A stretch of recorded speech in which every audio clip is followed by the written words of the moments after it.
tubifurije icyumweru cyiza n'umwaka mushya muhire wa 2026.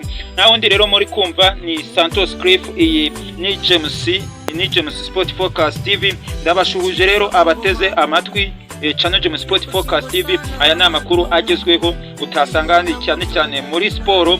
Amakuru yacu y'ingenzi turi buze kubagezaho ingingo ari bwibandeho. Turaza kubabwira mu Rwanda ikipe ya Bugesera yaje kuba ifata ku gakanu itsinda ikipe ya Polisi igitego kimwe ku busa. Na ikipe ya Rayon Sport nayo yaje kuba inganya ikipe ya Rayon Sport nyuma ko yabonye umutoza mushya. Turaza kugana muri Afrika, imikino yakomezaga. Tanzania yanganyije n'ikipe ya Uganda igitego kimwe kuri kimwe. N'indi mikino yagiye iba turayigarukaho. Ikipe ya Tunisia na Nigeria nabyo byakinaga.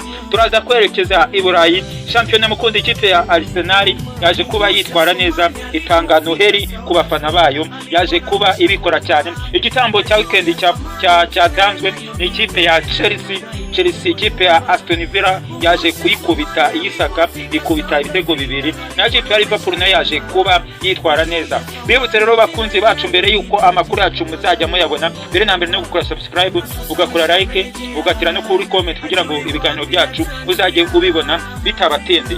Rero amakuru yacu reka tuyahere mu Rwanda. Hari imikino yabaye yagendaga ikomeza cyane. Ikipe ya Polisi rero yerekezaga i Bugesera, biza kurangira match yari ikomeye cyane. Biza kurangira ikipe ya Bugesera yidendetseho, biza kurangira itsinze igitego kimwe ku busa. Ikipe ya Polisi yagowe cyane n'urugendo, ariko byaje kurangira ikipe ya Bugesera yeretse ko byose bishoboka.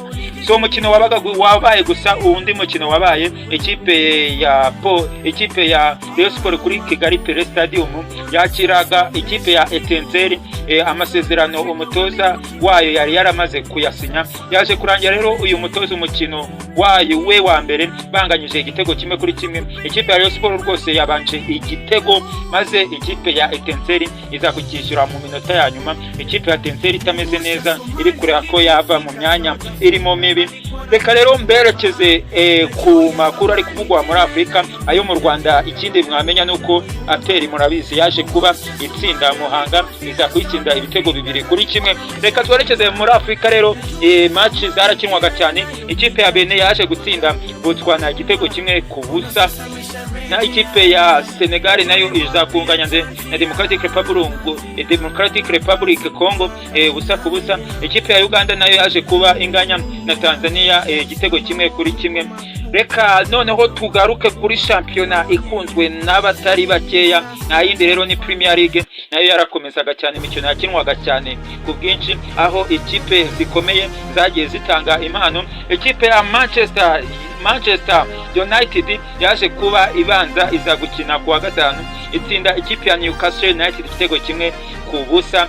Ku wa gatandatu rero hari hateganyijwe umukino wa Manchester City ikina n'ikipe ya Nottingham Forest.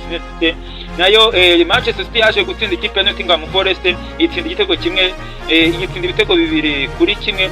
Match Pep Guardiola yakomeje kotsa igitutu ikipe ya Arsenal iza kwitwara neza. Ikipe ya Arsenal Visit Rwanda yaje kwitwara neza, nayo itsinda ikipe ya Brighton and Hove Albion ibitego bibiri ku busa. Match ya Arsenal yayoroheye cyane. Ikipe ya Arsenal imeze neza, bikaba byarayifashije gukomeza kuyobora urutonde rwa shampiyona ya Premier League.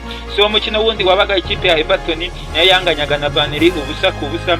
Naho ikipe ya Anfield ikipe ya Liverpool nayo yazaga kwitwara neza cyane, iza gutsinda ibitego bibiri byose kuri kimwe. Itsinda ikipe ya Wolverhampton Wanderers kugeza n'ubu iri ku mwanya wa nyuma, biri kwibaza ati bizaba bimeze gute iyi kipe kwishobora kumanuka.